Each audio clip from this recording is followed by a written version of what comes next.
প্রথম ধাপের নির্বাচনের পর এবার দ্বিতীয় ধাপের নির্বাচনী ডামাডোল।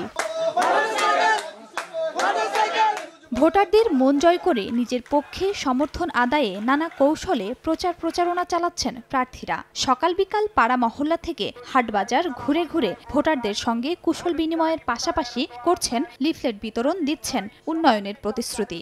রাত দিন এক করে ভোলা সদর উপজেলার চেয়ারম্যান প্রার্থীরা ব্যস্ত সময় পার করছেন ভোটারদের মন জয়ে। প্রত্যেকটা ইউনিয়নই যে জায়গায় লিফলেট বিতরণ করতে গেছি সব জায়গায় আল্লাহর রহমতে ভীষণ সারা। আমাকে প্রত্যেকেই প্রতিশ্রুতি দিয়েছেন 21 তারিখের নির্বাচনে ব্যালটের মাধ্যমে আমাকে বিজয়ের একটা উপহার প্রদান করবেন। পিরোজপুরেও প্রতীক বরাদ্দের পরপরই নির্বাচনী প্রচারে নামেন প্রার্থীরা। পোস্টার টানানোর পাশাপাশি চলছে সড়কে সড়কে মাইকিং। ভোটাররা বলছেন, বিপদে আপদে যিনি পাশে থাকবেন, এলাকার দায়িত্বে তাকেই নির্বাচিত করবেন। যে ভালো কাজ করব, উন্নয়ন করব, তাকে সবাই ভোট দিব।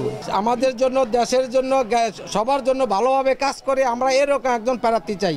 যেই হোক না কেন আমরা যোগ্য যে প্রার্থী তারই আমরা ভোট দেব। এদিকে চাঁদপুর ও গাইবান্ধায় তৃতীয় দফায় অনুষ্ঠিত উপজেলা পরিষদ নির্বাচনে প্রতিদ্বন্দ্বী প্রার্থীদের মধ্যে প্রতীক বরাদ্দ দেওয়া হয়। এদিকে জেলা নির্বাচন অফিস থেকে প্রতীক বরাদ্দের পরপরই প্রার্থীরা ভোট পেতে নির্বাচনী প্রচারণায় নেমে পড়েন।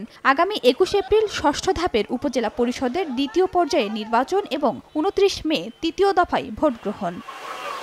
খাদিজা স্বপ্না, সময় সংবাদ।